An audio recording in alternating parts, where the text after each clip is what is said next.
Sifat fanatik bisa diartikan sebagai membela sesuatu itu secara berlebihan, secara ekstrim, dan di luar batas normalitas. Mengapa terjadi sifat fanatik terhadap agama ini? Ini adalah beberapa faktornya. Yang pertama adalah memahami teks agama secara parsial, dan ini yang terjadi di banyak masyarakat muslim di Indonesia terutama. Awalnya mereka adalah orang awam terhadap agama Islam, kemudian timbul ghiroh untuk belajar secara menggebu-gebu, kemudian ia mencari dan ketemu pengajian, kemudian timbullah antusiasme kecocokan terhadap ustadz atau pematerinya. Lama-kelamaan dia nyaman dengan ustadz atau pematerinya itu dan komunitasnya itu, dan pada akhirnya ia menerima tanpa kritis apapun materi yang disampaikan oleh ustadznya itu. Padahal belum tentu yang disampaikan itu satu-satunya kebenaran Islam. Padahal yang disampaikan itu ya belum tentu hanya itu kebenaran, karena boleh jadi yang ia sampaikan adalah masih parsial ya, part of Islam secara utuh atau part of fikih Islam secara integral. Karena mereka orang awam, mereka sudah nyaman, kemudian mereka lupa bahwa harusnya mereka mencari second opinion ya, pendapat selain dari ustadznya ini. Apakah benar hanya itu kebenarannya yang ada di Islam, atau ada kebenaran-kebenaran lain sebenarnya di luar pengajiannya yang memang itu diterima oleh hasanah fikih Islam. Ketika ustadznya bilang ini bid'ah, ini subhat, apa benar demikian? Sudahkah mereka mengecek dari kitab-kitab fikih yang lainnya, pendapat ulama-ulama yang lainnya, apakah benar dalam hasanah Islam hanya hukumnya seperti itu? Masalahnya adalah yang terjadi, sang ustadznya sendiri menyampaikan sesuatu materi fikih misalnya secara setengah-setengah, tidak disampaikan secara integral seluruh pendapat yang ada. Akhirnya jamaahnya menerima seperapat-seperapat ya. Kemudian ke teman-temannya lain udah tinggal seperlapan, 1/16, dan di masyarakat tentu ini akan jadi masalah dan mudah untuk menyalahkan orang lain. Yang kedua, ini adalah faktor yang menjadikan orang fanatik ya terhadap agama adalah terjebak pada simbol-simbol keagamaan yang manipulatif. Sebagai contoh, ketika mereka melihat saudara sesama muslim yang dilihat ke bawah ya, ke mata kaki gitu, dan dilihat apakah ini muslim isbal atau tidak. Kalau dia masih isbal, artinya memakai celana di bawah mata kaki, berarti bukan saudara saya, dan ini adalah pelaku bid'ah atau ahli bid'ah.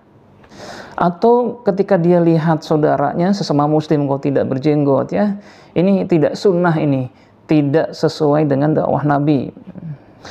Maka dengan mudahnya mereka akan bilang, antum laisa minna, ya kalian ini ya bukan golongan kami yang selamat. Dan mereka akan menjustifikasi bahwa mereka adalah firqah najihah ya, kelompok yang selamat, yang sesuai sunnah. Karena kelompok Islam akan terpecah jadi 73 golongan, dan satu-satunya kelompok yang selamat adalah mereka. Tentu pemahaman seperti ini tidak benar ya. Itu hanya melihat Islam secara simboliknya saja. Padahal hal-hal yang demikian itu, semacam isbal ya, jenggot, itu adalah hal-hal yang diperselisihkan oleh ulama dan bukan tolak ukur. Ini adalah firqah najihah, kelompok yang selamat atau kelompok yang tidak selamat.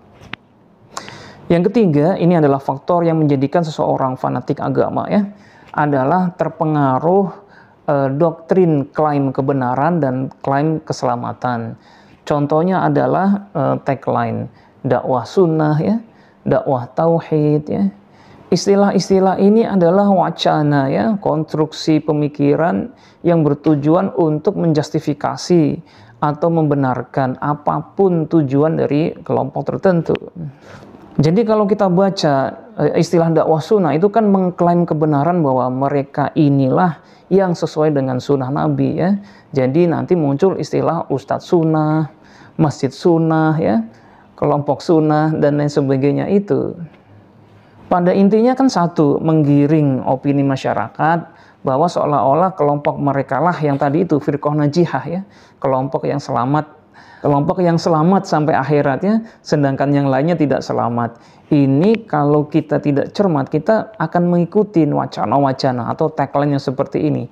Seolah-olah hanya kelompok mereka yang benar ya, kelompok di luarnya tidak benar. Nah, ini kita harus hati-hati terhadap klaim kebenaran dan klaim keselamatan ini.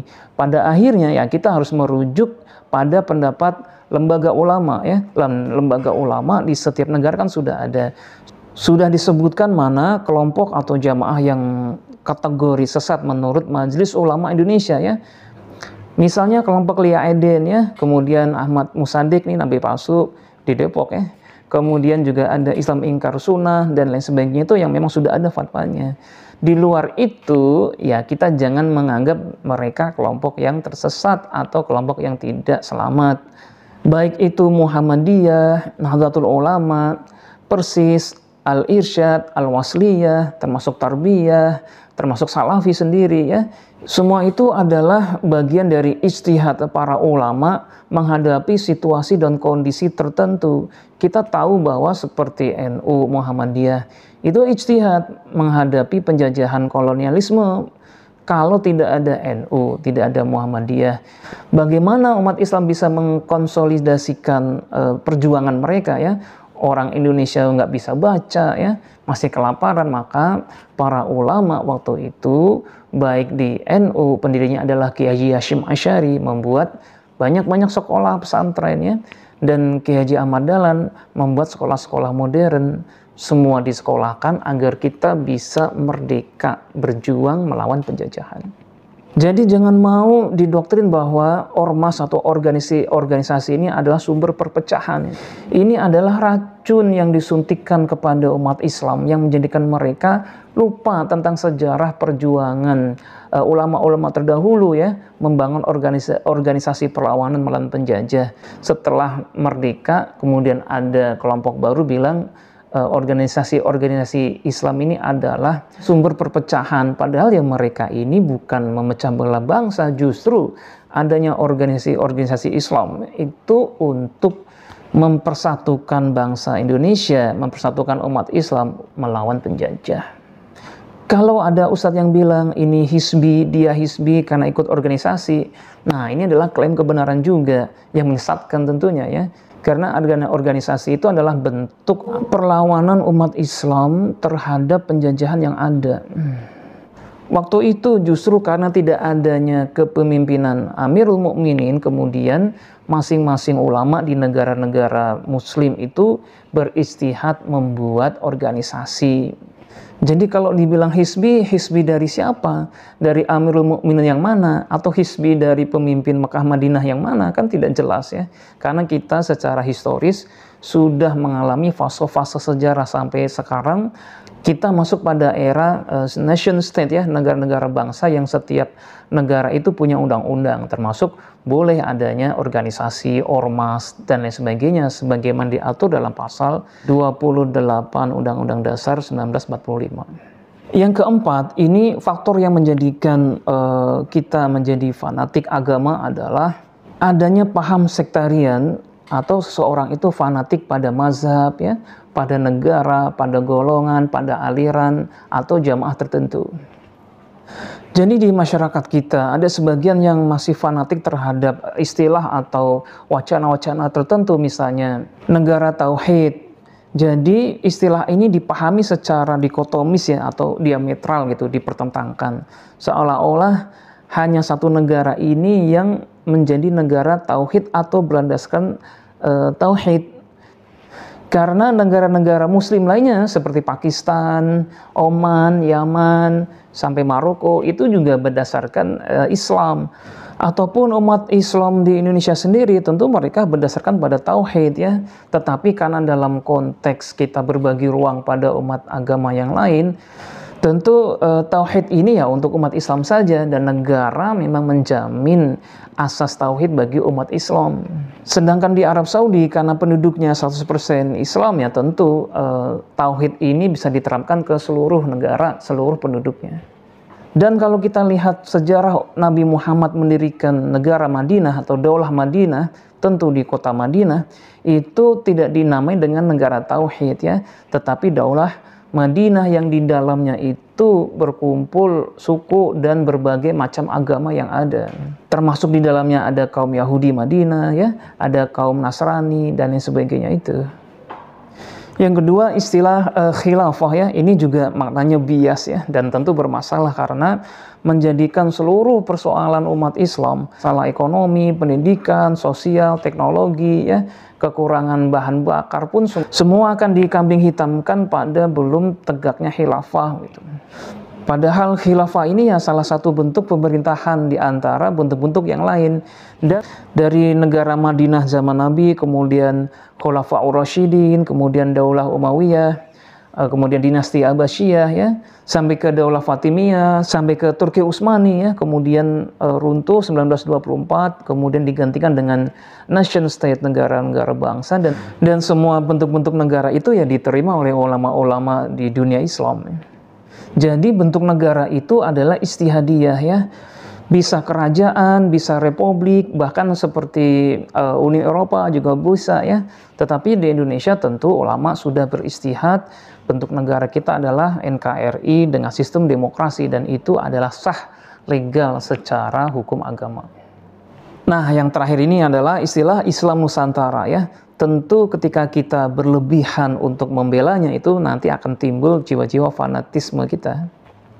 Islam Nusantara ya tentu ini istihad ulama-ulama di Nusantara untuk mengembalikan ciri khas Muslim di Indonesia itu sesuai dengan karakteristik budaya di Indonesia. Jadi kita sebagai Muslim Indonesia punya ciri khas orang Indonesia dan tidak harus menjadikan Arab itu sebagai parameter keislaman.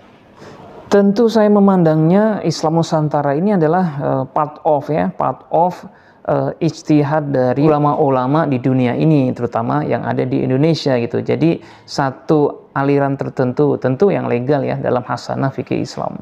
Tentu cara melihatnya tidak bisa dikotomis bahwa selain Islam Nusantara, maka ini pemahamannya pasti radikal, pasti ekstrim ya, tidak seperti itu ya.